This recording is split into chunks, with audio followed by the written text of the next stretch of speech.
Et si tu rentres avec les 120 600 là, en un mois, tu as récupéré ton argent en fait. Et si ça continuait, bon, le reste là serait en fait du bénéfice pour toi.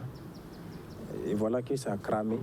Déboussolé, cet homme que nous allons nommer Ousmane a perdu toutes ses économies depuis la fermeture du système de trading 5M.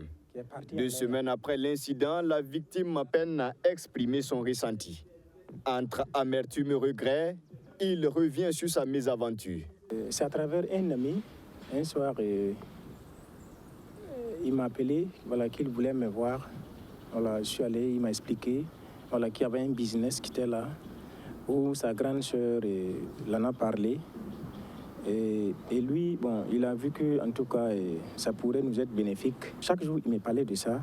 Voilà, que bon, quand il y a des trucs comme ça, il faut s'activer parce que après, quand ça devient beaucoup, bon, ça peut devenir autre chose. Donc, effectivement, j'ai réuni les fonds, je suis allé à son bureau, il m'a inscrit.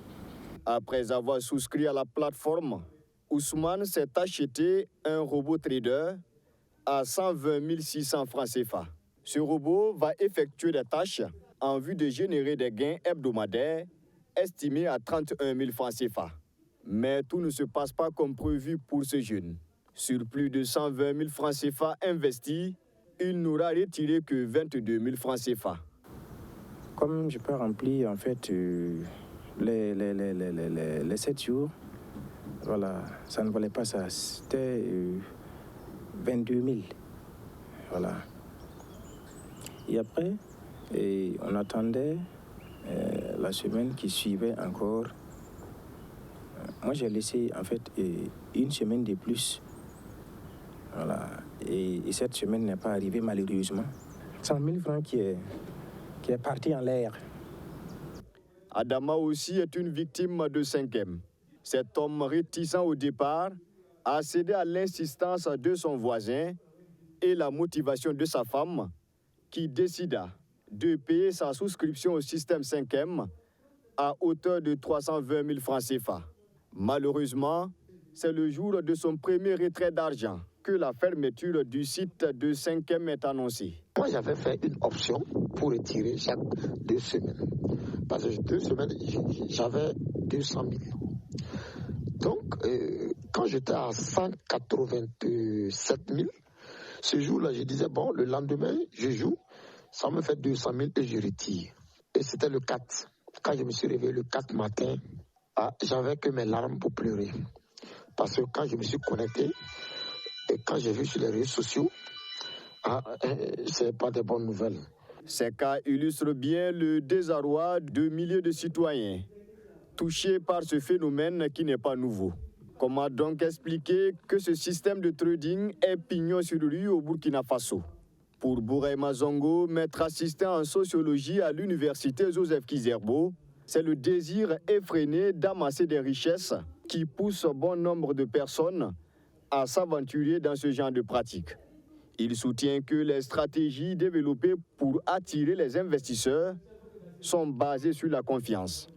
Et dès lors que les gens croient fortement à quelque chose, individuellement d'abord, parce que ça fonctionne comme ça, on va créer la croyance chez chaque individu et on va pousser chaque individu à mobiliser autour de lui d'autres personnes en qui ils ont confiance et qui ont confiance en eux. Et donc c'est cette croyance et la confiance qu'on va développer progressivement qui va faire que les gens, en dépit du risque élevé, les gens prennent le risque en supposant que cette fois-ci, c'est la bonne affaire. Parmi ceux qui ont tiré leur épingle du jeu avant que 5M ne disparaisse dans la nature sans trace, il y a Abdoul Savadogo. Sur les 40 000, j'ai eu d'abord le premier mois 40 000 et le deuxième mois encore j'ai eu 40 000. Voilà. Si ça devait continuer? Bon, si ça devait continuer, puisqu'ils ont dit que c'était un contrat de 365 jours. Voilà, si ça devait continuer, en tout cas, ça pouvait arranger beaucoup de choses. Je peux dire que je n'ai rien perdu. Voilà.